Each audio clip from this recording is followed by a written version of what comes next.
अभिज्ञाताचे आगमन. पुरंजनाचे मृत्यूसमयीचे विचार त्याच्या पत्नीबद्दलचे होते. त्यामुळे त्याला पुढील जन्म स्त्रीचा मिळाला. विदर्भ राजाची कन्या वैदर्भी म्हणून त्याचा पुनर्जन्म झाला. ही राजकन्या अतिशय रूपवती होती. तिचा विवाह पांडव देशाचा राजा मलयध्वज याच्याशी झाला. हा मलयध्वज राजा नारायणांचा भक्त होता. मलयध्वज व वैदर्भी यांना 7 पुत्र आणि 1 कन्या झाली. मलयध्वज वृद्ध झाल्यावर त्याने आपले राज्य मुलांवर सोपवून तो वनामध्ये तप करण्यासाठी निघून गेला.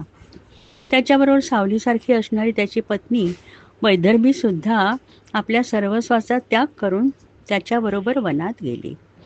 मलयध्वज वनात तपश्चर्या करत असताना वैदर्भीने त्याची निस्वार्थ बुद्धीने सेवा केली. एक दिवस मलयध्वजाने योग साधनेच्या आधाराने आपल्या शरीराचा त्याग केला. वैदर्भी ते पाहून सैरभैर झाली आणि रडू लागली. तिच्या आयुष्याला आता कुठलाच अर्थ राहिला नव्हता. तिने पतीबरोबर सती जाण्याची तयारी सुरू केली. तेवढ्यात तिच्या शेजारी एक ब्राह्मण येऊन उभा राहिला. तो अभिज्ञात होता, पुरंजनाचा जुना मित्र.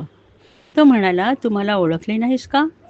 मी तुझा पूर्वीचा मित्र अभिज्ञात आहे." वैदर्भीच्या डोळ्यात कुठेतरी ओळखीची खूण दिसू लागली. अभिज्ञात तिला म्हणाला, "तू कुणासाठी रडत आहेस? तू वैदर्भीही नाहीस आणि आधीच्या जन्मातील पुरंजनही नाहीस.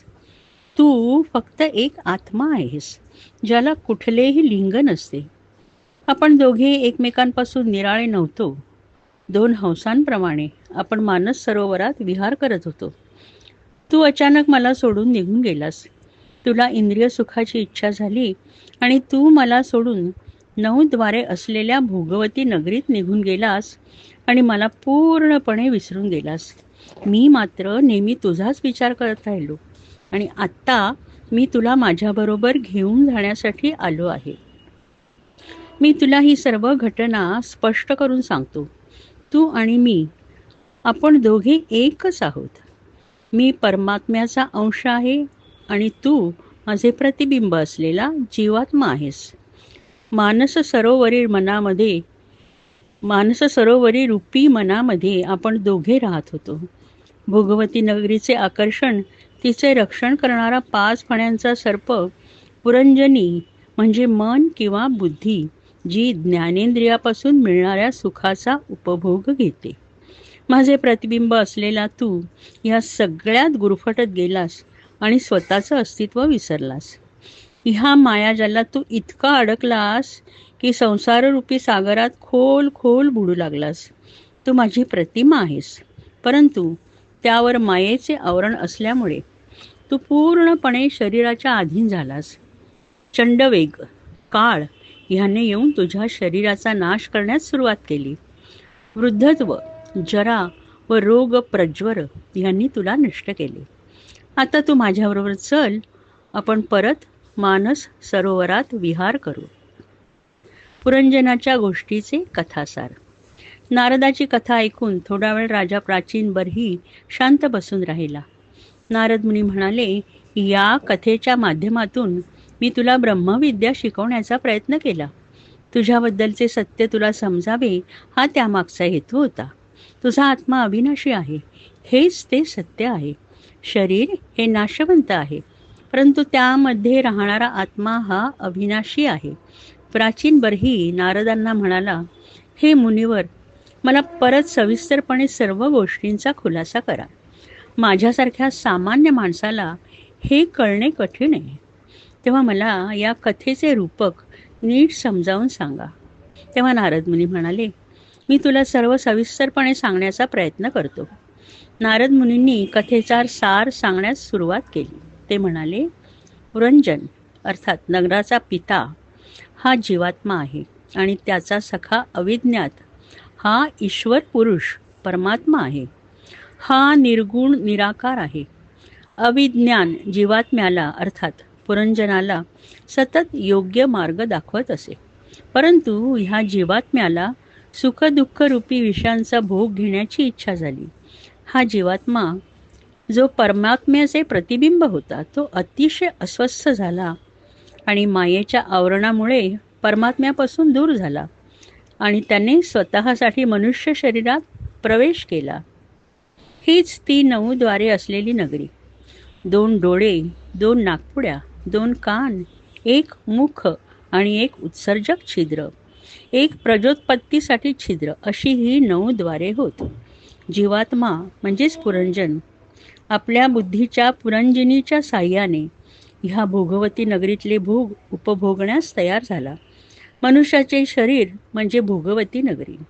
त्यातील पुरंजन हा जीवात्मा व पुरंजिनी म्हणजे मन किंवा बुद्धी. तिच्याबरोबर असलेले तिचे 10 सेवक म्हणजेच 5 ज्ञानेंद्रिय आणि 5 कर्मेंद्रिय. अर्थात ज्ञानेंद्रिय म्हणजे डोळे, नाक, कान, जीभ, त्वचा आणि कर्मेंद्रिये म्हणजे हात, पाय, वाणी, मुख, गुदद्वार, जननेंद्रिये आणि या सर्वांपासून होणारी अनेक कार्ये म्हणजेच या 10 सेवकांच्या 100 सेविका. 5 फण्यांचा सर्प म्हणजे प्राण आणि त्याचे 5 फणे म्हणजे प्राण, अपान, व्यान, उदान, समान. जीवात्म्याला जेव्हा जगातील सुखाचा उपभोग घ्यायचा असतो तेव्हा तो या 9 द्वारांवाटे घेत राहतो. बुद्धीला जेव्हा हे सर्व उपभोग घ्यावेसे वाटतात तेव्हा जीवात्मा सुद्धा तेच करतो. आणि म्हणून म्हटले आहे की जे काही पुरंजनी करत असे तेच पुरंजनही करत असे. भोगवती नगरी म्हणजे मनुष्याच्या शरीराला मिळालेले आयुष्याचे वरदान. चंडवेग म्हणजे काळ, जो कुणाचीही पर्वा न करता पुढे जात असतो. 360 सेवक म्हणजे 360 दिवस व त्यांच्या काळ्या बायका म्हणजे 360 रात्री.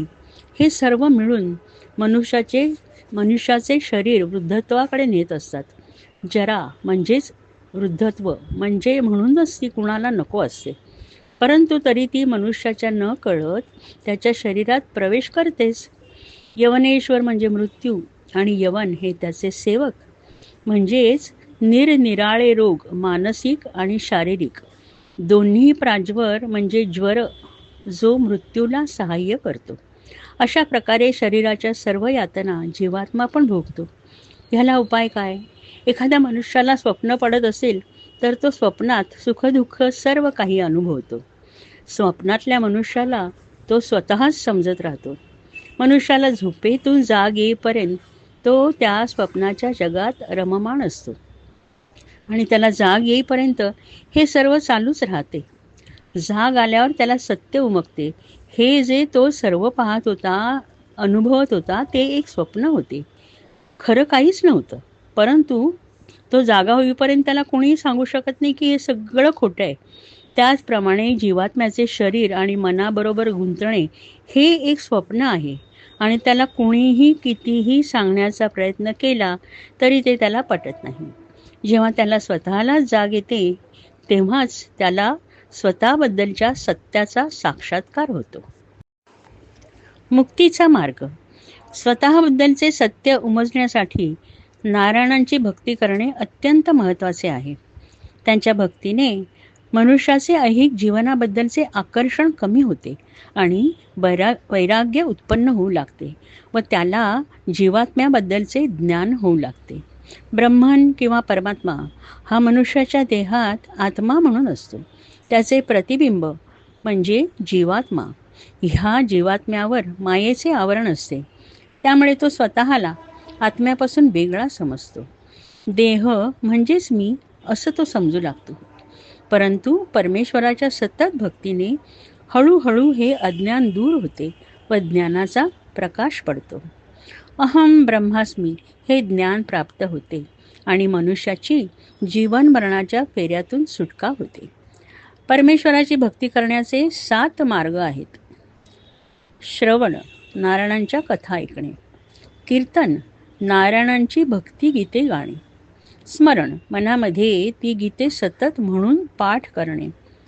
पदसेवन, परमेश्वराच्या चरणी संपूर्ण शरण जाणे. अर्चना, परमेश्वराची पूजा करणे.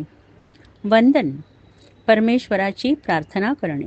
दास्य, दास्य भक्तीने परमेश्वराचे दास्यत्व पत्करणे. ह्या मार्गाने भक्ती केल्यास जीवात्म्याला आपले सत्य स्वरूप कळते. आपणच आत्मा आहोत ह्याचे ज्ञान होते आणि तो परमात्म्यात एकरूप होतो, जसा पुरंजन अभिज्ञात मध्ये एकरूप झाला. नारद मुनी पुढे म्हणाले, राजा, मी तुला अजून एक उदाहरण देतो. समजा एखादे हरिण एखाद्या बगीच्यामध्ये हिंडत असेल आणि त्याला तिथे एक हरिणी मिळाली आणि तो बगीचाही छान हिरवागार असेल की त्या हरिणीबरोबर त्या हिरव्यागार बगीचात तो आनंदाने आयुष्यभर राहू शकेल. बगीचात असलेली सुंदर फुले, वाऱ्याने येणारा फुलांचा सुगंध त्याला जास्तच आनंदी करतो. आपले हे सुखी समाधानी आयुष्य, आपला हा परमानंद कुणी हिरावून घेऊ शकेल ह्याची त्याला कल्पनाही नसते. परंतु एक भयानक लांडगा त्याला खाण्यासाठी तिथे टपलेला असतो. परंतु हरिण आपल्या हरिणीबरोबर सुंदर बगीच्यामध्ये हिरवेगार गवत खाण्यामध्ये मग्न असताना त्याला समोरचा तो लांडगा दिसत नाही किंवा त्याच्या मागे अनेक बाण घेऊन असलेला पारधीही दिसत नाही. पृथ्वीवरील मनुष्याचे आयुष्य त्या दुर्दैवी निष्काळजी हरिणासारखे आहे. मनुष्याला मिळणारी ऐहिक सुखे ही फुलांच्या सुगंधांसारखी क्षणभंगूर आहेत. मनुष्य आपल्या पत्नीबरोबर संसाररूपी बगीच्यामध्ये विहार करत असतो. त्याच्यासमोर सतत काळ त्यामध्ये लक्ष देऊन असतो. त्याची त्याला कल्पना नसते. काळ म्हणजे हरिणाच्या कथेमध्ये वर्णन केलेला भयानक लांडगा आहे. त्याच्या मागे मृत्यूरूपी पारधी आपले बाण घेऊन उभा आहे. हे बाण म्हणजे अनेक प्रकारचे रोग आहेत, परंतु मनुष्य त्याच्याकडे पूर्ण दुर्लक्ष करतो. मृत्यू एक एक बाण सोडत राहतो, परंतु मनुष्य त्यामधून काहीच संदेश घेत नाही. नारद मुनी थोडा वेळ थांबले आणि प्राचीन बर्हीला म्हणाले, पुरंजनाची ही दंतकथा मी तुला अशासाठी सांगितली की कर्मकांड करून तुम्हाला सत्याचे ज्ञान होत नाही. सामान्य मनुष्याला वाटते की कर्मकांड यज्ञ करून ते स्वर्गाला पोचतील, पण ही कर्मे तुला हव्या त्या गोष्टी फक्त देतील, त्यात तू गुंता कामा नये. परंतु तू सर्वसामान्य मनुष्यापेक्षा श्रेष्ठ आहेस, तेव्हा तुझे विचार पण उदात्त असायला हवे. परमेश्वराची असीम भक्ती करणे हा त्याच्याकडे पोचण्याचा सर्वात उत्तम मार्ग आहे. साधू संतांच्या संगतीत राहून तुम्हाला परमेश्वराच्या भक्तीची गोडी लागते. त्यांच्याबद्दलच्या कथा ऐकण्यात आनंद मिळू लागतो. वरील 7 मार्गांचा अवलंब केल्याने तुम्ही शेवटची पायरी गाठू शकता, ती म्हणजे आत्मसमर्पण. अहंकार जेव्हा पूर्णपणे गळून पडतो तेव्हाच मुक्ती मिळते. जो सतत परमेश्वराच्या चिंतनात मग्न असतो त्याला ऐहिक सुखाची पर्वा नसते. त्यामुळे मिळणाऱ्या सुखदुःखाच्या तो पलीकडे गेलेला असतो. ह्याच अवस्थेला ब्रह्मी स्थिती असं म्हणतात. जेव्हा जीवात्मा आणि परमात्मा एकमेकांमध्ये विलीन होतात तेव्हा जन्ममृत्यूच्या फेऱ्यातून तुमची सुटका होते. म्हणून तू जो यज्ञ कर्मकांड हा मार्ग स्वीकारला होतास तो सोडून दे आणि तुझे उरलेले आयुष्य केवळ परमेश्वराचे चिंतन करण्यात, ध्यान करण्यात घालव.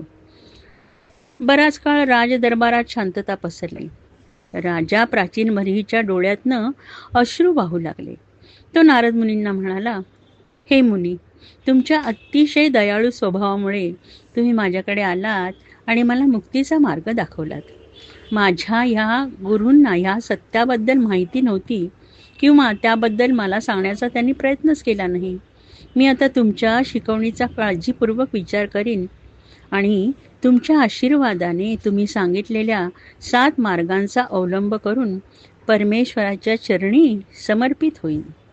राजाला आनंदी बघून आणि त्याचे अज्ञान दूर झालेले बघून नारद मुनी समाधान पावले व राजाला आशीर्वाद देऊन ते सिद्धलोकात निघून गेले. राजा प्राचीन बर्हीने आपल्या सर्व कर्मकांडांचा त्याग केला, आपल्या राज्याचा त्याग केला. त्याचे मन दिवस रात्र फक्त परमेश्वराच्या चिंतनात मग्न राहिले आणि शेवटी तो नारायणांच्या कमलचरणी पोचला, विलीन झाला. प्रचेतस बंधू. बर्हिषद म्हणजेच प्राचीन बर्ही राजाला 10 पुत्र होते. ते प्रचेतस बंधू म्हणून ओळखले जात. त्यांच्या पित्याने त्यांना राज्यकारभार पुढे व्यवस्थित चालवण्यासाठी तप करण्यास सांगितले आणि पित्याची आज्ञा पाळून ते जंगलात निघून गेले. त्यांनी पश्चिमेच्या दिशेने प्रवास करण्यास सुरुवात केली. वाटेत त्यांना समुद्रासारखे विशाल सरोवर दिसले. त्यातील पाणी अतिशय स्वच्छ आणि साधूच्या मनाप्रमाणे शांत होते. त्या सरोवरात मासे होते. लाल, पांढरी, निळ्या रंगाची कमळे तरंगत होती. पाण्यातील पक्षी, भुंगे गोड गुंजारव करत होते. फुलांच्या सुगंधाने सुगंधी झालेला वारा मंद मंद वाहत होता. प्रचितच बंधू त्या सरोवराकडे मंत्रमुग्ध होऊन बघत असताना त्याच्या मध्यभागातून अचानक महादेव आपल्या गणांसह प्रकट झाले. महादेवांचे सर्व अंग सोनेरी रंगाने चमकत होते. फक्त विषप्राशनाने त्यांची मान काळी निळी दिसत होती. महादेवांच्या चेहऱ्यावर स्मितहास्य होते. प्रचेतस बंधू आश्चर्याच्या धक्क्यातून बाहेर आल्यावर त्यांनी त्यांच्या चरणांवर लोटांगण घातले आणि त्यांची भक्ती केली. महादेवांनी त्यांना आशीर्वाद दिला. म्हणाले, तुम्ही बर्हिष्ठ राजाचे पुत्र आहात आणि वनात तपासाठी आला आहात. मी तुम्हाला मदत करणार आहे. मी तुम्हाला महामंत्र शिकवतो, ज्या योगे तुम्हाला नारायणांचे दर्शन होईल. महादेवांनी त्यांना रुद्रगीता शिकवली. हा मंत्र शांत चित्ताने रोज जपल्यास नारायण तुमची इच्छा पूर्ण करतील, असं सांगून महादेव तिथून निघून अदृश्य झाले. प्रचेतस बंधूंनी समुद्रात प्रवेश केला आणि तिथे अनेक वर्ष तपश्चर्या केली. त्यांच्या भक्तीने प्रसन्न होऊन नारायणांनी त्यांना दर्शन दिले. नारायण म्हणाले, तुमच्या पित्याने सांगितल्याप्रमाणे तुम्ही माझी तपश्चर्या केली आहे आणि मी अतिशय प्रसन्न झालो आहे. मी तुम्हाला असा वर देतो की तुम्हाला एक अतिशय पराक्रमी पुत्र होईल, जो प्रजापती होईल व भावी पिढ्या त्याचे स्मरण करतील. नारायणांनी त्यांना सांगितले की एकदा कांडू नावाचे ऋषी घोर तपश्चर्या करत होते. त्यांची तपश्चर्या भंग करण्यासाठी इंद्राने प्रम्लोचा नावाची अप्सरा पृथ्वीवर पाठवली. कांडू ऋषी तिच्यावर अतिशय मोहित झाले आणि पुढे अनेक वर्षे त्यांनी तिच्याबरोबर व्यतीत केली. त्यांना एक कन्या झाली. तिचे नाव मरीषा. प्रम्लोचाने त्या कन्येचा दुष्टपणे त्याग केला आणि ती स्वर्गात निघून गेली. ती कन्या खूप रडत होती. तेव्हा वनातील वृक्षांना तिची दया आली आणि त्यांनी तिला आपली कन्या मानली. चंद्राला पण तिची दया आली आणि त्याने आपल्या पोटाने तिला मध पाजले. आता ती कन्या मोठी झाली आहे. ती अत्यंत रूपवती आहे. तिचे सौंदर्य स्वर्गीय आहे.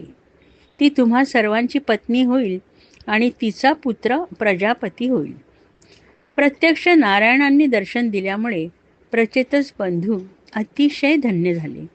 त्यांनी नारायणांच्या चरणांवर लोटांगण घातले व ते त्यांचे गुणगान गाऊ लागले आणि त्यांची आराधना करू लागले.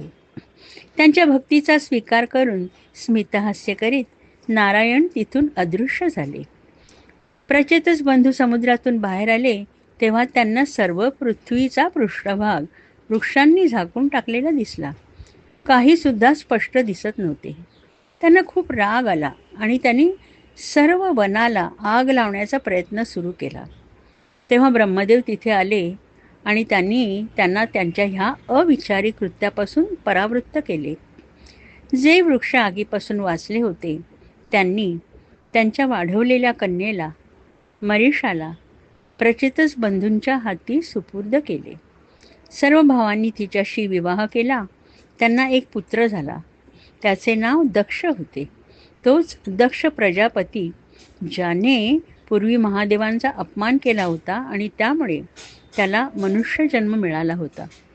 हळूहळू दक्ष मोठा होऊ लागला. जेव्हा तो राज्यावर बसण्याच्या योग्यतेचा झाला तेव्हा त्याला सिंहासनावर बसून प्रचेतस बंधू वनात तपश्चर्येसाठी निघून गेले. वाटेत त्यांना नारद मुनी भेटले. त्यांनी त्यांना अतिशय आदराने वंदन करून त्यांचा आशीर्वाद घेतला आणि त्यानंतर ते तपस्या करण्यासाठी निघून गेले. त्यांनी आपले सर्व लक्ष नारायणांच्या चरणांशी केंद्रित केले आणि शेवटी ते सर्व नारायणांच्या चरणांशी विलीन झाले. विदुर व मैत्रेय ऋषी ह्यांच्यातील संभाषण इथे संपले. मैत्रेय ऋषींच्या चरणांवर मस्तक ठेवून विदुर हस्तिनापुराच्या दिशेने निघून गेला. तिथे जाण्याचा विदुराचा केवळ एकच उद्देश होता, आपल्या भावाला धृतराष्ट्राला संन्यास घेण्यास प्रवृत्त करणे. एक छोटी गोष्ट इथे नमूद करायला हवी. जेव्हा हस्तिनापूरला पोचल्यावर युधिष्ठिर त्याला प्रवासाविषयी विचारतो, तेव्हा विदुर त्याला प्रभास येथे घडलेल्या घटनांबद्दल काहीच सांगत नाही. विदुर इतका मृदू स्वभावाचा होता की त्याला दुसऱ्यांचे दुःख बघवायचे नाही, म्हणून तो कृष्णाबद्दलची बातमी द्यायला धजावला नाही. उत्तानपादाची वंशावळ. ध्रुव, वत्सर, अंग, वेन, पृथु, विजिनाश्व, प्राचीन बर्ही अर्थात बर्हिषद, प्रचेतस बंधू आणि दक्ष प्रजापती, 60 कन्या. प्रियव्रताची वंशावळ. अग्नित्र, नाभी, ऋषभ म्हणजेच नारायणांचा अंशावतार आणि भरत. स्कंध 5. प्रियव्रत. स्वयंभुव मनुला 2 पुत्र आणि 3 कन्या होत्या. आकुती, देवाहुती आणि प्रसूती ही कन्यांची नावे होती आणि प्रियव्रत व उत्तानपाद ही पुत्रांची नावे होती. देवाहुतीचा विवाह कर्दम ऋषींशी झाला होता आणि त्यांच्या पुत्राचे नाव कपिल होते. आकुतीचा विवाह रुची ऋषींशी झाला होता आणि त्यांना यज्ञ नावाचा पुत्र होता. प्रसूतीचा विवाह दक्षाशी झाला होता आणि ती सतीची माता होती. उत्तानपाद हा नारायण भक्त ध्रुवाचा पिता होता. प्रियव्रत हा ज्येष्ठ पुत्र होता, परंतु लहानपणीच नारदांच्या शिकवणीचा त्याच्यावर खोल परिणाम झाला होता आणि त्याला राज्यामध्ये अजिबात रुची राहिली नाही. त्याने आपल्या कनिष्ठ बंधू उत्तानपादावर राज्याची जबाबदारी सोपवली आणि तो वनात तपस्या करण्यासाठी निघून गेला. उत्तानपादाने बरीच वर्षे राज्य केले. त्यानंतर ध्रुवाने बरीच वर्षे राज्य केले. प्राचीन बर्ही हा ध्रुवाचा वंशज होता. त्यानंतर प्रचेतस बंधूंनी राज्य केले आणि नंतर दक्षाने राज्य केले. नंतर दक्षाने राज्याचा त्याग करून तो वनात तप करण्यासाठी निघून गेला.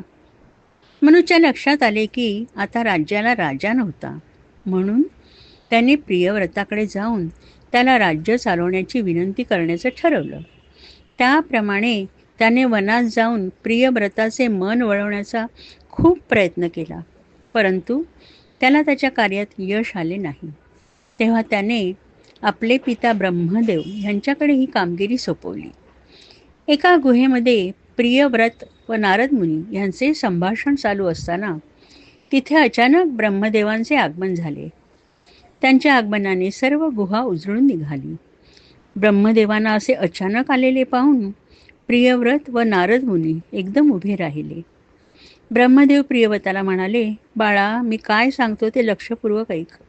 प्रत्येक मनुष्य ह्या जगात काहीतरी नेमलेले कार्य करण्यास जन्माला येतो आणि परमेश्वरांनी जी कामगिरी त्याच्यावर सोपवलेली असते ती पूर्ण करणे त्याचे कर्तव्य असते. उदाहरणार्थ, बैलांचे काम शेत नांगरणे असते. शेतकरी जिथे नेईल तिथे ते शेत नांगरतात. परमेश्वराने प्रत्येकाला आपले कार्य आखून दिलेले असते. आपल्याला मिळणारी सुखदुःखे सुद्धा परमेश्वर देतो आणि त्यांचा आनंदाने स्वीकार करणे इतकंच आपल्या हातात असतं. आपण आपले सुखदुःख निवडू शकत नाही आणि त्याबद्दल प्रश्नही विचारू शकत नाही. जे आपल्या वाट्याला आले आहे ते समत्व बुद्धीने स्वीकारायचं इतकंच आपल्या हातात असतं. ज्या मनुष्याने आपल्या इंद्रियांवर विजय मिळवला आहे व ज्याने षड रिपूंवर विजय मिळवला आहे, ज्याला ज्ञानप्राप्ती झाली आहे की तो स्वतःच परमात्मा आहे, तो ह्या जगात राहण्यास अत्यंत लायक मनुष्य आहे. तो अनेक सामान्य माणसांना उत्तम शिकवण देऊ शकतो. ज्या मनुष्याला आपल्या इंद्रियांवर विजय मिळवायचा असेल त्याने संसारात पडून इंद्रियांवर विजय मिळवावा, षडरिपूंपासून दूर राहावे. परंतु आयुष्यातील अनेक सुखांचा तो प्रामाणिकपणे उपभोग घेऊ शकतो जी त्याला परमेश्वराने बहाल केली आहेत. त्याचे आयुष्य जगून झाले की तो जीवात्मा परमात्म्यामध्ये विलीन होतो. हे बोलून ब्रह्मदेव प्रियव्रताला म्हणाले, तुला आता राज्यात येऊन राज्य करणे अत्यंत महत्त्वाचे आहे, कारण ते तुझे कर्तव्य आहे. तू मुक्त आहेस, तेव्हा विषय भोगांमध्ये अडकण्याची भीती तर तुला नाहीच. तुझे कर्तव्य पूर्ण झाल्यावर तू परत इथे येऊ शकतोस आणि जी मनःशांती तू मिळवलेली आहेस ती तू परत मिळवू शकतोस. मी तुला विनवणी करतो की तू निस्वार्थ बुद्धीने राज्यात ये. राजा हो आणि तुझा वंश पुढे चालव. अत्यंत विनम्रतेने प्रियव्रताने आपले हात जोडले आणि तो म्हणाला, हे ब्रह्मदेवा, मी तुमच्या आज्ञेचे पालन करीन. ब्रह्मदेव अत्यंत समाधानाने निघून गेले. त्यानंतर मनु येऊन प्रियव्रताला राजधानीत घेऊन गेला आणि यथोच्च रीतीने त्याचा राज्याभिषेक केला. प्रियव्रताचा राज्यकारभार. प्रियव्रत राजा सर्व अहिक गोष्टींपासून दूर होता. तो सर्व लोकांमध्ये राहून सुद्धा त्यांच्यापासून अलिप्त होता. राजा म्हणून तो आपले कर्तव्य उत्तम रीतीने बजावत होता. त्याचा विवाह विश्वकर्माची कन्या भरिष्मती हिच्याशी झाला. त्यांना 10 पुत्र आणि 1 कन्या होती. त्यांच्या ज्येष्ठ पुत्राचे नाव अग्नित्र असे होते. त्याच्या 3 कनिष्ठ पुत्रांनी आपल्या पित्याप्रमाणे अल्पवयात संन्यास घेतला आणि ते तप करण्यास निघून गेले. प्रियव्रत अतिशय शूर आणि सदाचरणी आणि प्रामाणिक होता. त्यामुळे त्याच्या राज्याला कुणीही शत्रू नव्हते. त्याचा राज्यकारभार अतिशय सुरळीतपणे चालू होता. त्यामुळे सर्व प्रजा सुखी आणि समाधानी होती. एकदा त्याच्या मनात विचार आला, सूर्य फक्त अर्ध्या विश्वाला प्रकाश देतो आणि अर्धे विश्व अंधारात असते, तेव्हा सूर्याचे मार्गक्रमण शोधून काढावे. त्याने आपला रथ घेतला. तो रथ अतिशय तेजस्वी आणि सूर्याच्या गतीने जाणारा होता. त्याने सूर्याबरोबर 7 वेळा पृथ्वी प्रदक्षिणा केली. त्याच्या रथामुळे जे 7 खंदक तयार झाले, त्याचे 7 मोठे सागर आणि पृथ्वीवर 7 बेटे तयार झाली. त्या 7 बेटांची नावे पुढील प्रमाणे: जांबू, प्लक्ष, शाल्मली, कुश, क्रौंच, शक आणि पुष्कर. सागरांची नावे पुढील प्रमाणे: लवण, इक्षु, सूर, सर्पी, दधी, क्षीर आणि मधु. अग्नित्र आणि प्रियव्रताचे बाकीचे 6 पुत्र या 7 बेटांवर राज्य करू लागले. कन्या ओजस्वतीचा विवाह शुक्राचार्यांशी झाला आणि त्यांना देवयानी नावाची कन्या प्राप्त झाली. प्रियव्रताला जेव्हा जाणवलं की त्याच्या वडीलधाऱ्या जनांनी त्याला नेमून दिलेल्या कर्तव्यातून तो आता मुक्त झाला आहे, तेव्हा राज्याचा त्याग करण्याचे त्यांनी ठरवलं. राजा प्रियव्रत आणि त्याची पत्नी दोघांनीही राज्याचा त्याग केला आणि ते वनात निघून गेले. ब्रह्मदेवांच्या आगमनाने त्याच्या तपात जो खंड पडला होता, ते तप पुनश्च तो करू लागला. ऋषभाचा जन्म.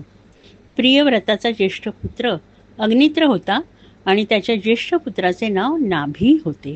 नाभीला पुत्र नव्हता, म्हणून त्याने विद्वान ब्राह्मणांच्या सहाय्याने पुत्रप्राप्तीसाठी नारायणांच्या नावाने मोठा यज्ञ केला.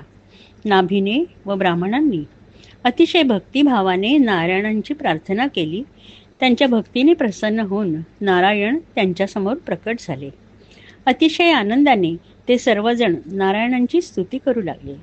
ते म्हणाले, नारायणा, तुम्ही इतके महान आहात की तुमची स्तुती करण्यास आमच्याकडे शब्द नाहीत. आम्ही केवळ तुमच्या चरणांवर लोटांगण घालून आमची भक्ती व्यक्त करू शकतो. तुम्ही अतिशय दयाळू आहात, भक्तीचे भुकेले आहात.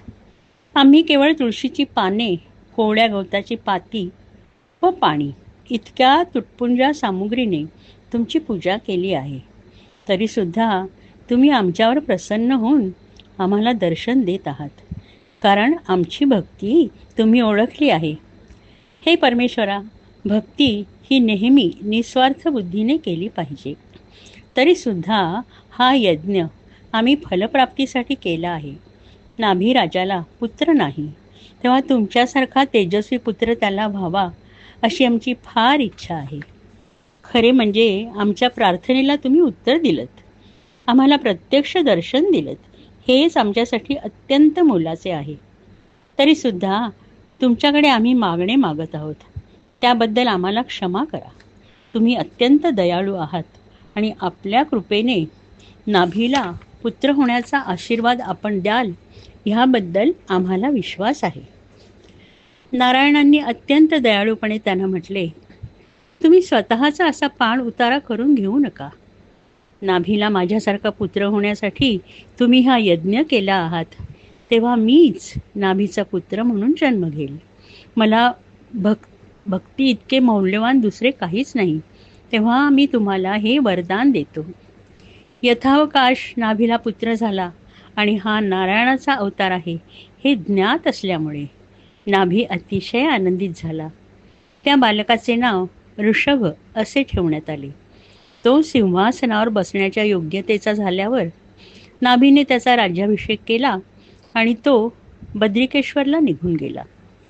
तेथे त्याने नरनारायणाचे तप केले आणि नारायणांच्या चरणी मुक्ती मिळवली. ऋषभाचा इंद्राची कन्या जयंती हिच्याशी विवाह झाला. त्यांना 100 पुत्र झाले. त्यांच्या ज्येष्ठ पुत्राचे नाव भरत होते. ऋषभ अवताराचा हेतू हा होता की राजाकडे संपत्ती, ऐश्वर्य, सत्ता, सुंदर पत्नी, मुले ही सर्व सुखे असतात तरी त्याचा अहंकार न बाळगता सन्मार्गाने राज्य करणे महत्त्वाचे असते. प्रजा ही नेहमी राजाचे अनुकरण करत असते. त्यामुळे स्वतःचे आचरण, वर्तन धर्मानुसार ठेवणे ही त्याची जबाबदारी असते. ऋषभ अवतारात परमेश्वरांनी लोकांना हेच शिकवलं की संसारात राहून सुद्धा धर्मनिष्ठेने, निस्वार्थ बुद्धीने, प्रामाणिकपणे आपली सर्व कर्तव्ये पार पाडली तर मनुष्य मोक्षाला जाऊ शकतो. ऋषभाची शिकवण. ह्या ऐहिक जगामध्ये अलिप्त राहून जीवन कसं जगायचं ह्याची शिकवण ऋषभराजाने दिली. एकदा राजाने आपल्या सर्व मुलांना बोलवले आणि तो त्यांना उपदेश करू लागला. तो म्हणाला, परमेश्वराने मनुष्याला हे शरीर दिले आहे ते प्राण्याप्रमाणे केवळ ऐहिक गोष्टी उपभोगायला दिले नसून उच्च विचार करण्यासाठी दिले आहे. त्यासाठी मन शुद्ध असणे अत्यंत आवश्यक आहे. मनशुद्धीचे 2 मार्ग आहेत. एक म्हणजे साधू संतांची सेवा करणे आणि दुसरा कर्मयोग. मनःशांती मिळवण्यासाठी तुम्ही प्रयत्न केले पाहिजेत. तुम्हाला मिळणारे सुख आणि दुःख तुम्ही समत्व भावाने स्वीकारले पाहिजे. मनावर पूर्णपणे नियंत्रण मिळवले पाहिजे आणि परमेश्वराची भक्ती हेच तुमचे अंतिम ध्येय असले पाहिजे. कोणत्याही गोष्टीचा हव्यास धरू नये. तुमच्या मागच्या कर्मानुसार तुम्हाला हे शरीर प्राप्त झाले आहे, तेव्हा तुम्ही या जन्माचा जास्तीत जास्त फायदा घेऊन पुण्याचे, धर्माचे कार्य करीत राहिलात, जेणेकरून तुम्ही मुक्तिमार्गाकडे जाऊ शकाल आणि जन्ममृत्यूच्या फेऱ्यातून तुमची सुटका होण्यास मदत होईल. मी आणि माझे हे 2 मनुष्याचे फार मोठे शत्रू आहेत. त्यांच्यापासून अलिप्त राहण्याचा प्रयत्न केलात तर तुमचा सर्व अहंकार गळून पडेल. तुमचे सर्व लक्ष परमेश्वरावर केंद्रित करा. गरम थंड, भूक तहान, सुख दुःख ह्याचा तुमच्यावर परिणाम होऊ देऊ नका. ब्रह्मन हे एकच सत्य आहे. त्याचे ज्ञान महत्त्वाचे आहे. फक्त त्याचा विचार करा. परमेश्वराला संपूर्णपणे शरण जा. परमेश्वराच्या गोष्टींमध्ये मन रमवा, सत्संग करा. कुणाचाही द्वेष करू नका, कारण प्रत्येकात परमेश्वरी अंश असतोच. दुसऱ्यांच्या दुःखात सहभागी व्हा. स्वतःच्या क्रोधावर नियंत्रण ठेवा. बराच वेळ एकांतात घालवा. त्यामुळे परमेश्वराचे चिंतन करता येते. तुमची सर्व कर्तव्ये उत्तम रीतीने पार पाडा. कमी बोलावे, जास्त मनन करावे. ही सर्व शिकवण गुरुने शिष्याला देणे आवश्यक आहे. परंतु पुत्राला पित्यासारखा उत्तम गुरु नाही. पुत्राला योग्य मार्ग दाखविणे हे पित्याचे कर्तव्य आहे आणि प्रजेला योग्य मार्ग दाखवणे हे राजाचे कर्तव्य आहे. म्हणून मी ही शिकवण तुम्हाला देत आहे. गुरु हा उत्तम मार्गदर्शक, माता पित्याप्रमाणे तुमचा हितचिंतक असतो. मी दिलेल्या शिकवणीचा सखोल विचार करा. त्यावर मनन करा. भरत हा तुमचा सर्वात ज्येष्ठ भ्राता आहे. त्याला पित्याप्रमाणे मान द्या, त्याची आज्ञा पाळा. तो फार महान आहे. परमेश्वराची भक्ती तुमचे मोहमायेपासून रक्षण करेल आणि जन्ममृत्यूच्या फेऱ्यातून मुक्त होण्यास तुम्हाला मदत करेल. आपल्या पुत्रांना दिलेल्या प्रवचनातून त्याने जगातील लोकांना पण शिकवण दिली. ऋषभाने भरताचा राज्याभिषेक केला आणि आपल्या राज्याचा, पत्नीचा, पुत्रांचा त्याग करून तो निघून गेला. जीवनाचा असा नियम आहे की मनुष्याच्या मृत्यूची वेळ येईपर्यंत त्याला या जगामध्ये राहावंच लागेल. ज्याप्रमाणे मडके तयार होऊन बाहेर आले तरी कुंभाराचे चाक काही वेळ फिरत राहते, त्याप्रमाणे मनुष्याला त्याच्या मृत्यूची वेळ येईपर्यंत जगत राहावे लागते. ऋषभ राजा अवधूत संन्यासी झाला आणि अनेक ठिकाणी प्रवास करू लागला. एकदा कुटक म्हणजेच कुर्गच्या जंगलात गेला असताना तेथे वणवा लागला आणि तेथे त्याने आपल्या नश्वर शरीराचा त्याग केला. भरत राजा संन्यासी. ऋषभ राजाने राज्यत्याग करण्याच्या आधी भरत म्हणजेच त्याचा ज्येष्ठ पुत्र ह्यास सिंहासनावर बसवले. भरताने अत्यंत उत्तम रीतीने राज्यकारभार केला. तो अतिशय सदाचरणी आणि प्रामाणिक राजा होता. त्याचा राज्यकारभार परिपूर्ण होता. राजनीतीचे सर्व नियम त्याच्या राज्यात पाळले जात होते. सर्व प्रजा अतिशय आनंदी होती. तो नारायणांचा परमभक्त होता. त्याच्या हृदयात नारायणांची मूर्ती ठसली होती. भरताला जेव्हा जाणीव झाली की त्याचे राज्यकारभाराचे कार्य पूर्ण झाले आहे, तेव्हा त्याने त्याच्या मुलांमध्ये राज्याची वाटणी केली आणि त्याच्या ज्येष्ठ पुत्राला सिंहासनावर बसून त्याने सर्वांचा त्याग केला. तो हरिद्वारला पुलह ऋषींच्या आश्रमात गेला. हा आश्रम अतिशय चित्ररमणीय जागेवर होता. त्याच्या भोवती चक्र नदी होती आणि त्या नदीमध्ये नारायणांचा वास असलेले असंख्य शाळीग्राम दगड होते. भरतराजा संन्यासी होऊन तिथे एकांतात राहू लागला.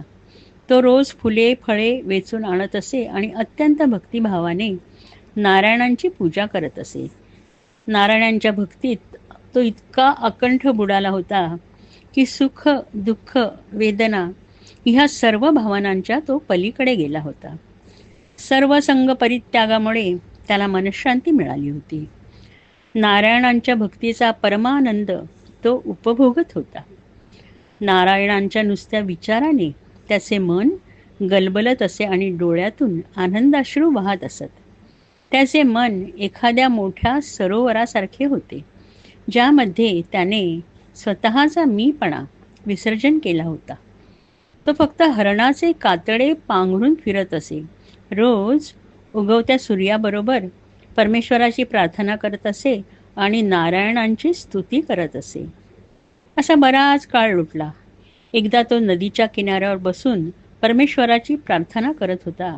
तेवढ्यात एक हरिणाची गर्भवती मादी इथे पाणी पिण्यासाठी आली. अचानक सिंहाची मोठी गर्जना ऐकू आली.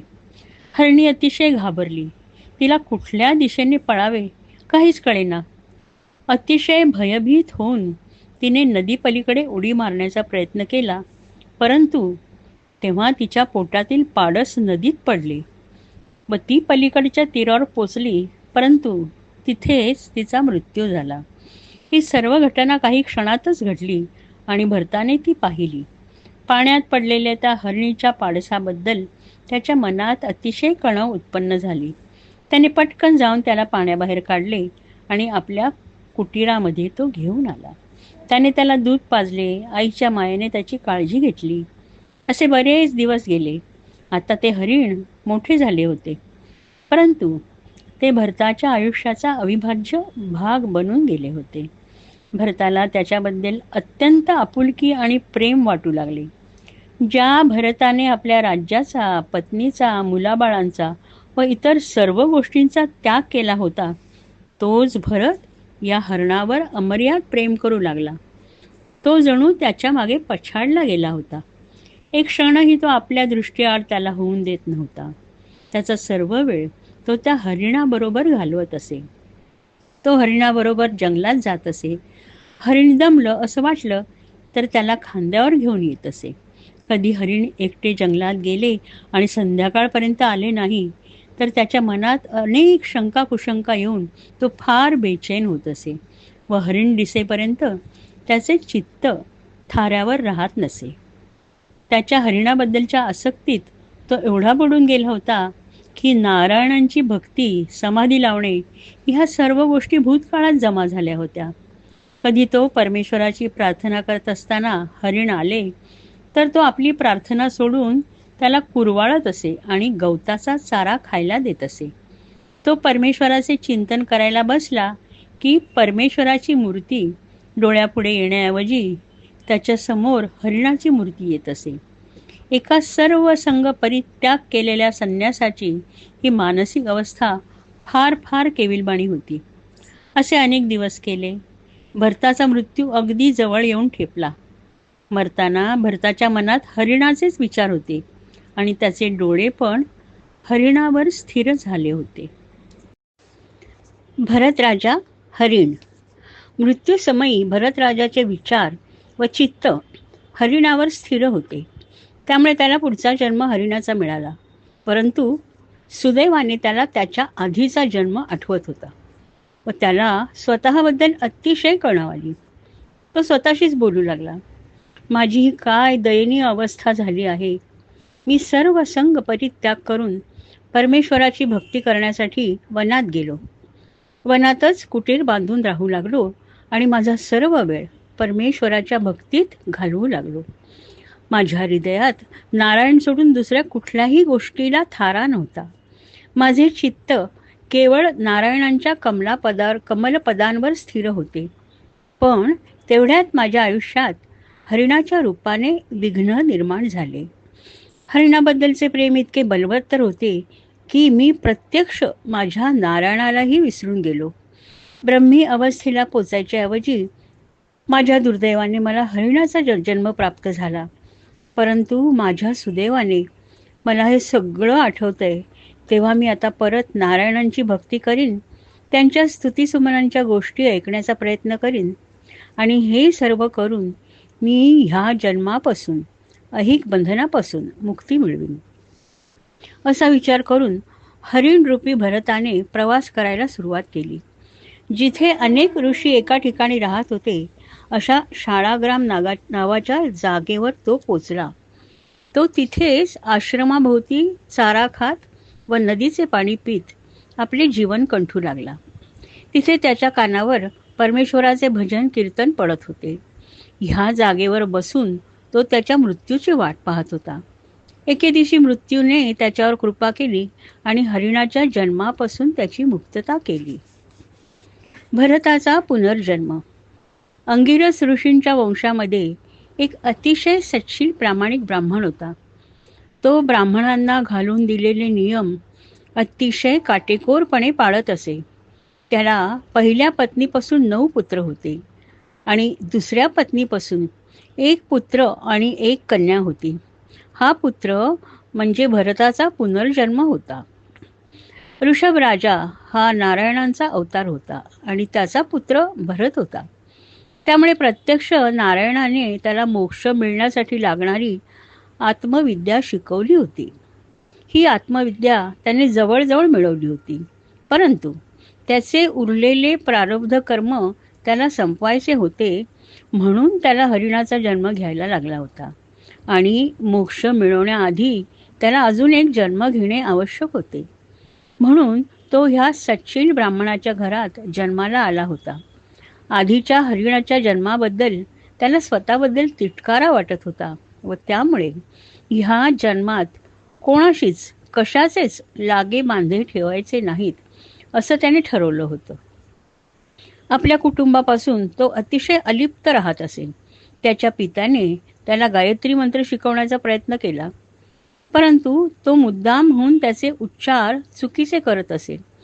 तो काहीही शिकत नसे.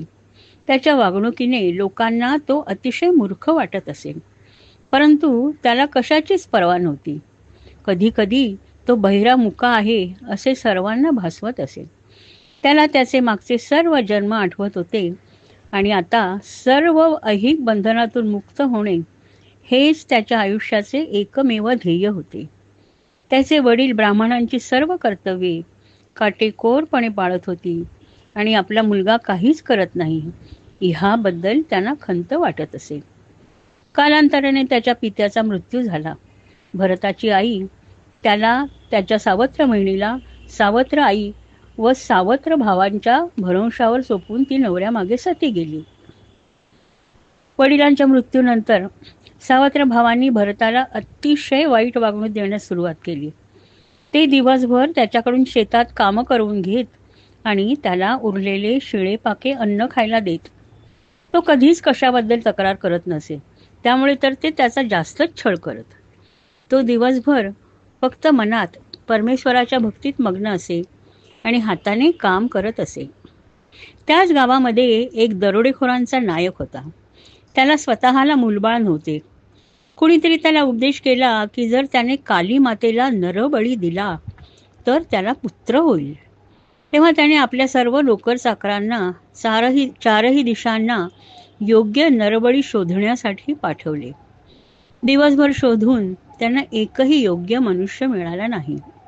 रात्र झाली तेव्हा ते निराश होऊन परतत असताना त्यांना एका उंच जागेवर शेताची राखण करणारा एक मनुष्य दिसला.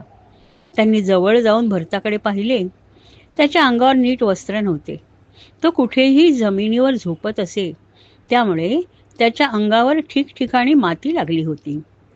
त्याचे केस पिंजारलेले दिसत होते, परंतु तरीही त्याचे शरीर तेजस्वी दिसत होते, जणू चिखलात माखलेल्या हिऱ्यासारखे. दरोडेखोरांच्या सेवकांनी लगेच त्याला दोरीने बांधलं आणि ते त्याला घेऊन जाऊ लागले. त्याने त्यांच्या कुठच्याही कृतीला विरोध केला नाही. ते त्याला बळी देण्याच्या जागेपाशी घेऊन आले. त्यांनी भरताला पवित्र जलाने स्नान घातले. त्याच्या अंगाला चंदनाचा लेप लावला, कपाळावर कुंकुम तिलक लावला व त्यांनी त्याला काली मातेच्या समोरच्या वेदीवर बळी देण्यासाठी बसवले. आजूबाजूला जोर जोरात ढोल वाजवायला सुरुवात झाली. धर्मोपदेशकांनी मंत्र म्हणण्यास सुरुवात केली व नरबळी देण्यासाठी आपली तलवार उपसली. परंतु वेदीवर बसवलेल्या ब्राह्मणाच्या शरीरातून निर्माण झालेल्या तेजाने कालीमातेच्या अंगाचा दाह होऊ लागला. ती बाहेर आली आणि तिने बघितले तर एक अत्यंत सात्विक निष्पाप ब्राह्मणाचा वेदीवर बळी जाणार होता आणि त्याचा दोष तिच्या माथ्यावर लागणार होता. ती अत्यंत क्रोधित झाली. ती आपल्या स्वर्गातील सेवकांना घेऊन आली आणि तिने त्या सर्व दरोडेखोरांचा वध केला आणि ब्राह्मणाला आशीर्वाद देऊन ती निघून गेली. पालखी उचलणारा भरत. एकदा सिंधू व सौमित्र देशांचा राजा राहुगण इक्षुमती नदीच्या काठाने प्रवास करीत आला होता.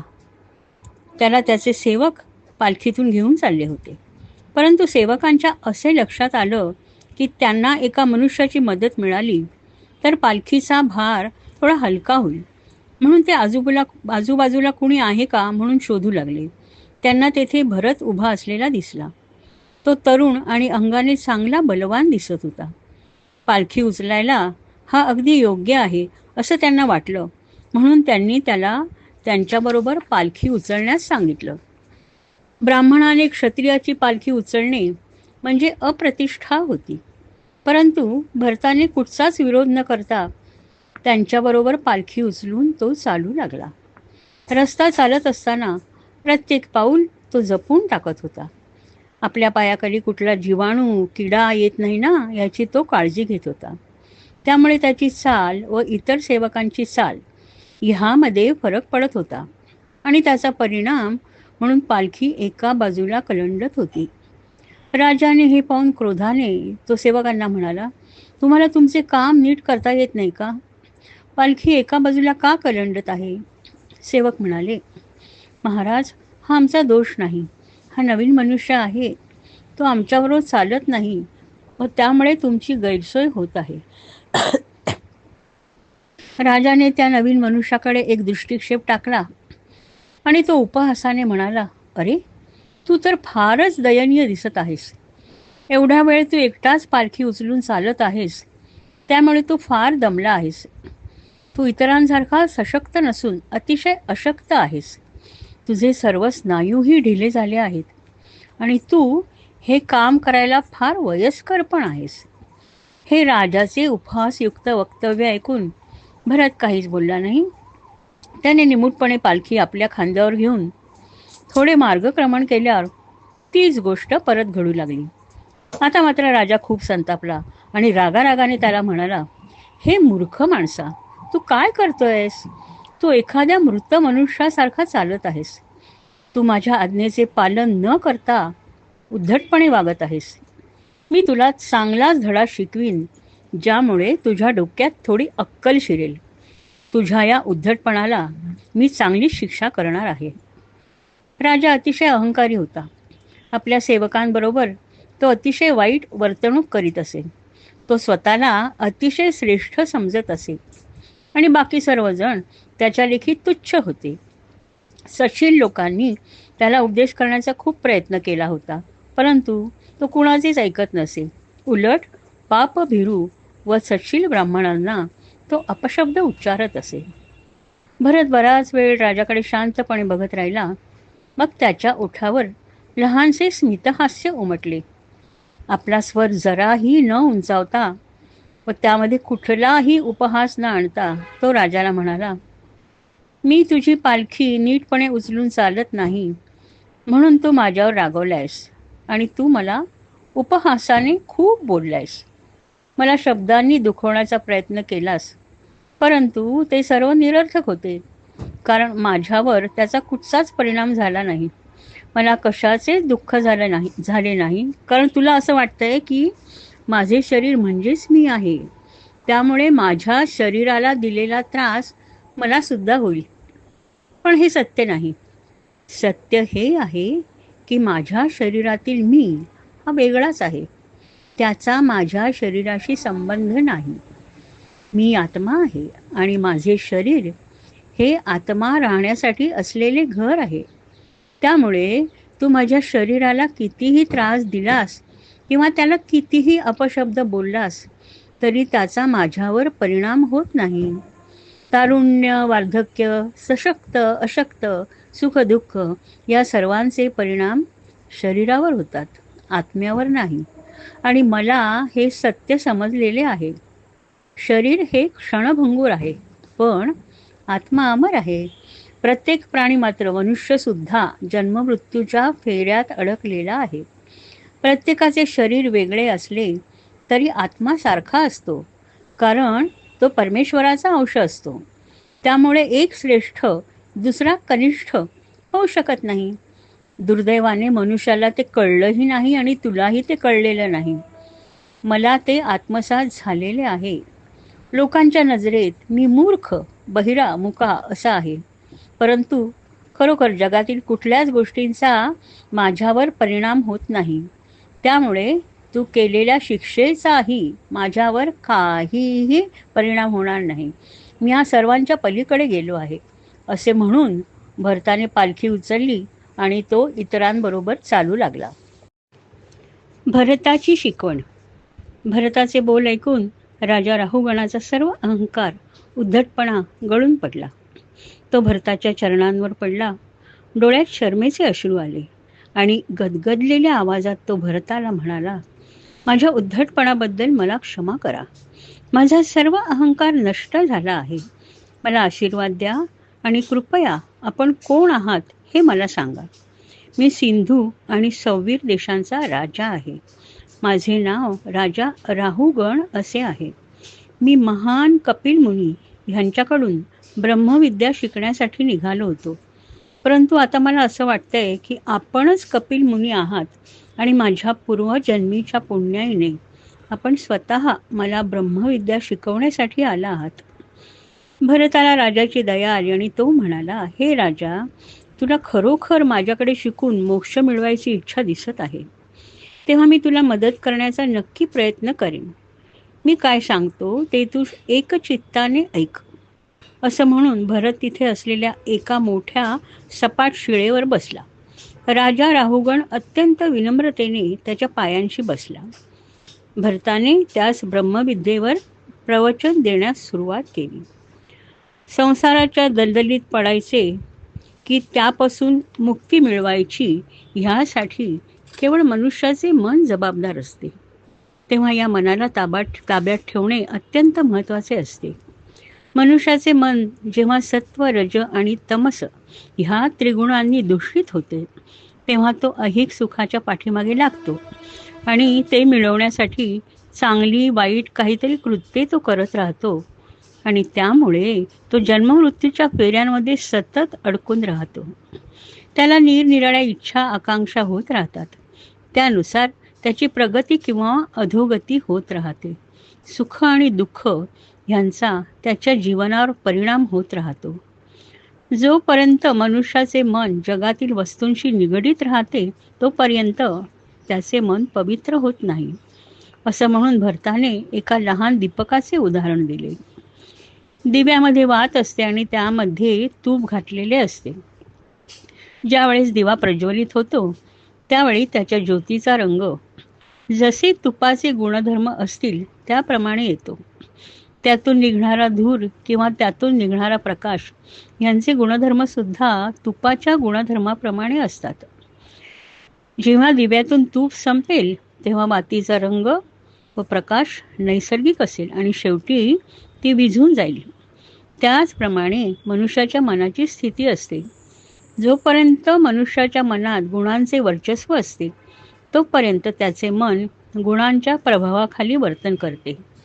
जेव्हा जीवात्मा आपले सर्व संबंध तोडून टाकतो, षड रिपूंवर विजय मिळवतो, ज्ञानरूपी दिव्याने प्रकाशू लागतो, तेव्हा त्या जीवात्म्याची मुक्तता होते.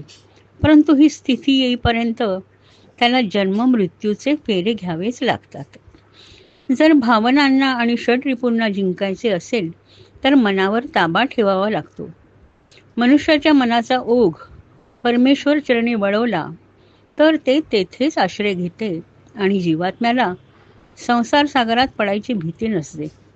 परंतु जीवात्मा जेव्हा कर्माच्या मार्गावर चालू लागतो, तेव्हा तो संसाराच्या जंजाळात फसला जातो, मायेमध्ये गुरफटला जातो. 3 गुणांमुळे तो चांगली, वाईट, बेपर्वाईची कृत्य करत राहतो आणि त्या कृत्यानुसार तो पाप पुण्य गोळा करत राहतो. जीवात्मा सुखाचा पाठलाग करू लागतो आणि ते करताना संसाररूपी जंगलात पूर्णपणे हरवला जातो. ज्ञानेंद्रिये व षडरिपू त्याचा पूर्णपणे ताबा घेतात व तो बायको, मुले, संपत्ती ह्यामध्ये गुंतून जातो. ह्यालाच गृहस्थाश्रम म्हणतात. ह्या गृहस्थाश्रमात तो इतका गुंतून पडतो की त्याला मुक्तीचा मार्ग दिसतच नाही. गृहस्थाश्रम म्हणजे कापूर असलेल्या पेटीप्रमाणे असतो. कापराच्या पेटीतला कापूर जरी संपून गेला, पेटी रिकामी दिसली तरी तिच्यातील गंध तसाच राहतो. त्याप्रमाणे गृहस्थाश्रम संपला तरी वासना तशीच राहते, त्या पेटीचा भाग बनून राहते. जोपर्यंत कापराची पेटी संपूर्ण नष्ट होत नाही, तोपर्यंत त्याचा गंध तसाच राहतो. एकदा तुम्ही गृहस्थाश्रमात रममाण झालात की मोक्षाचा मार्ग कठीण होतो. षडरिपू, ज्ञानेंद्रिय आणि त्या सर्वांचा मालक असलेले मन तुम्हाला मोक्षाच्या मार्गापासून दूर नेते. मनुष्याच्या आयुष्याचा विचार कर. इथे सुख, दुःख, प्रेम, द्वेष, तहान, मनाच्या वेदना, शरीराच्या वेदना सगळं काही आहे. यामध्ये मनुष्याला परमेश्वराचा विचार करायला वेळ नसतो. ज्यांनी सर्वसंग परित्याग केला आहे, अशा संत लोकांच्या सहवासात राहायला त्याला वेळच नसतो. परंतु अशी सर्व परिस्थिती असेल तरी मनुष्याला आशेचा किरण नक्कीच दिसेल. त्याने जर आपले मन ताब्यात ठेवले, आपल्या मनाला लगाम लावला, षडरिपूंवर विजय मिळवला आणि आपले मन परमेश्वरावर केंद्रित केले, तरी त्याची जन्ममृत्यूच्या फेऱ्यातून सुटका होऊ शकते आणि त्याला मोक्ष मिळू शकतो. आणि हे शहाणपण त्याला फक्त कर्मकांड करून मिळू शकत नाही. त्यासाठी योग्य मार्गदर्शन करणारा गुरु असावा लागतो. ज्या मनुष्याला मुक्तीची इच्छा असते, त्याने त्याचा सर्व वेळ परमेश्वराच्या भक्तांबरोबर व्यतीत करावा. तेव्हाच त्याला ह्या संसाराच्या मायाजालातून मुक्त होण्याची शिकवण मिळेल. परमेश्वराच्या कथा ऐकून आणि परमेश्वराची भक्तिगीते ऐकून त्याचे आध्यात्मिक ऐश्वर्य वाढेल. व काम, क्रोध, लोभ, मोह, मदमत्सर ह्या षड्रिपूंपासून त्याचे रक्षण होईल. त्याचा अहंकार नष्ट होईल आणि त्याचे मन पूर्णपणे त्याच्या ताब्यात येईल. भरत पुढे म्हणाला, हे राजा, सर्वस्वाचा त्याग करण्यास शिक. सर्व जीवित मात्रांबद्दल अनुकंपा बाळग.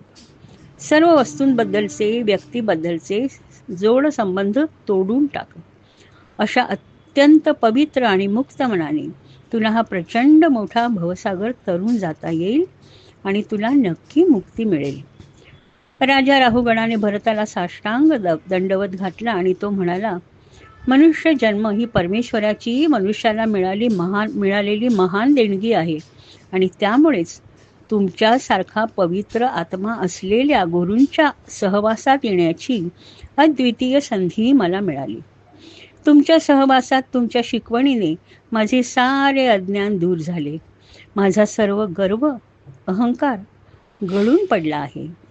उपदेशाने मला हे ज्ञान झाले आहे की परमेश्वर चरणी संपूर्ण शरणागती पत्करणे हे मनुष्याचे पहिले आणि मुख्य कर्तव्य आहे. राजाने पुन्हा पुन्हा भरताला वंदन केले आणि तो म्हणाला, ह्याशिवाय दुसऱ्या कुठल्याच मार्गाने माझी कृतज्ञता मी व्यक्त करू शकत नाही. भरताने राजाला आशीर्वाद दिले आणि मृत्यू येईपर्यंत पृथ्वीवर भ्रमंती करण्यास निघून गेला.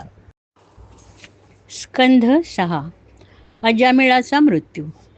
जो मनुष्य फक्त ऐहिक सुखांमध्ये मग्न असतो तो फक्त भौतिक गोष्टींमध्ये आनंद मानत असतो. ज्याच्या मनावर अज्ञानाचा पगडा असतो, ज्याला स्वतःबद्दलचे सत्य माहीत नसते, त्या मनुष्याला ही जन्ममरणाची शृंखला अनादी काळापर्यंत चालू राहणार असेच वाटत असते.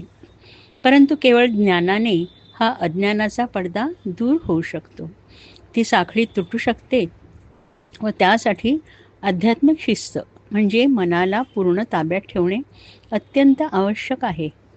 मनाची पूर्णपणे एकाग्रता करून फक्त ब्रह्मांवर एकचित्त करणे, ज्ञानेंद्रियांपासून मिळणाऱ्या संवेदनांपासून, भावनांपासून अलिप्त राहणे, नेहमी सत्यवचन बोलणे, मन व शरीर स्वच्छ ठेवणे, सर्व जीवित मात्रांबद्दल अनुकंपा बाळगणे, चोरीबद्दल तिरस्कार असणे, दुसऱ्यांकडून बक्षिसे न घेणे इत्यादी.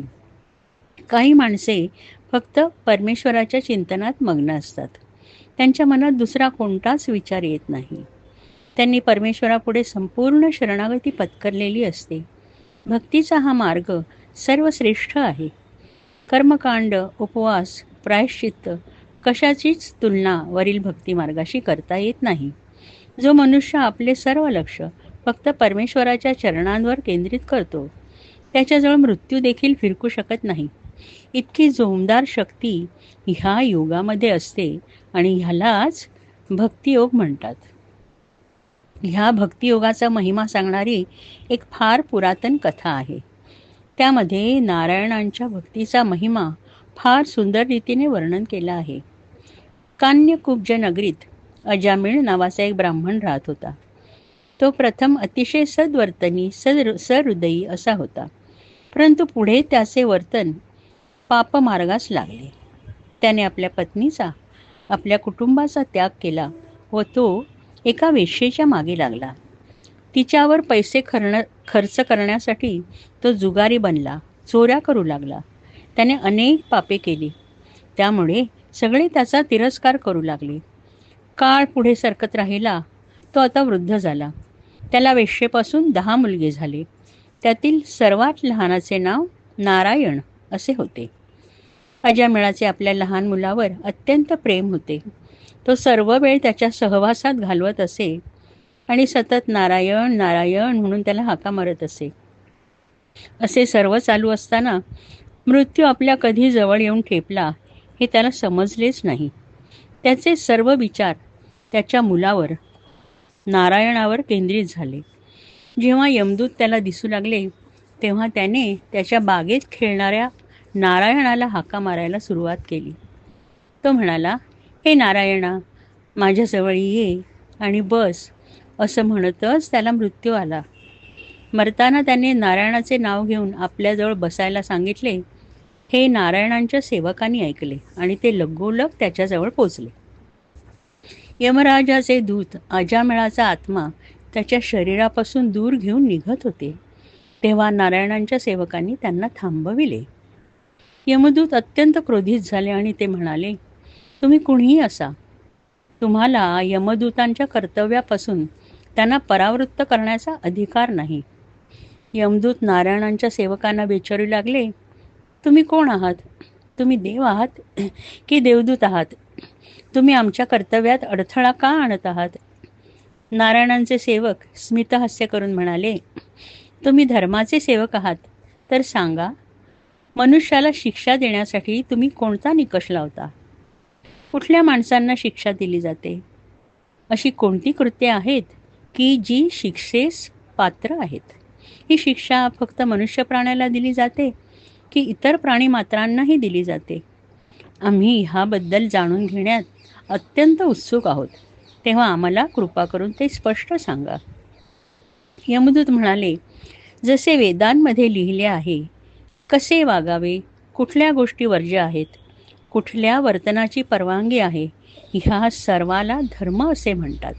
धर्म म्हणजे जणू नारायणाचा श्वासोच्छ्वास आहे. जे धर्माच्या नियमात बसत नाहीत त्याला अधर्म असे म्हणतात. धर्माचे नियम जे पाळत नाहीत त्यांना यमराज शिक्षा देतो. मनुष्य आयुष्यभर निरनिराळी कर्मे करत असतो. त्याला चांगल्या कर्मांमुळे व वाईट कर्मांमुळे अनुक्रमे पुरस्कृत केले जाते, तशीच शिक्षासुद्धा दिली जाते. ह्या जन्मी जशी कर्मे त्यांनी केली आहेत त्याप्रमाणे त्याला त्याचा पुढील जन्म प्राप्त होतो. इतकंच नाही तर हा मिळालेला जन्मसुद्धा गेल्या अनेक जन्मी आपण केलेल्या कर्मांप्रमाणे प्राप्त झालेला असतो. अशी ही जन्मांची साखळी असते. यमराज ह्या जन्मात तुम्ही केलेल्या कर्मानुसार तुमचा पुढचा जन्म ठरवत असतो. मनुष्य त्याच्या स्वतःच्या अज्ञानाने मानव शरीराची क्षणभंगुरता विसरून जातो आणि त्याच्या अज्ञानामुळे आपले हे शरीर आणि आपला हा जन्म एवढेच शाश्वत आहे अशी त्याची समजूत होते. तो आपल्या आधीच्या जन्मांचा किंवा पुढे येणाऱ्या जन्मांचा विचार करत नाही. ज्याप्रमाणे रेशमाच्या किड्याचा कोश स्वतःच्याच रेशमात गुरफटत जातो, त्याप्रमाणे मनुष्याचा आत्मा स्वतःच्या कर्मांमध्ये गुरफटला जातो आणि त्यातून त्याची स्वतःचीच फसगत होत राहते. ज्यावेळेस त्याला ज्ञात होते की ह्या सर्वातून सुटण्याची शक्ती माझ्याकडे आहे, तेव्हाच त्या शक्तीचा उपयोग करून तो स्वतःची सोडवणूक करू शकतो. अजामिळाची कथा हेच सांगते. सुरुवातीला अजामिळ हा अतिशय सदाचारी प्रामाणिक ब्राह्मण होता. तो अतिशय ज्ञानी होता आणि धर्माप्रमाणे वर्तन करीत होता.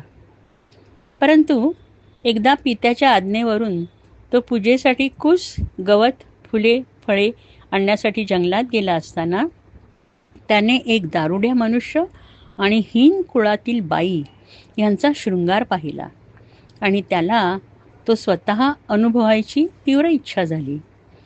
अजामिळाने स्वतःच्या मनाला ताब्यात आणण्याचा खूप प्रयत्न केला, परंतु त्याच्या शरीराची भूक इतकी जबरदस्त होती की त्यापुढे त्याची बुद्धी, त्याची सदाचारी वृत्ती काहीच करू शकली नाही आणि तो अधर्माच्या मार्गाला लागला. तो त्या बाईचा पूर्णपणे गुलाम झाला. तिची लालसा पूर्ण करण्यासाठी तो चोरी, जुगार अशी अधर्माची कामेही करू लागला.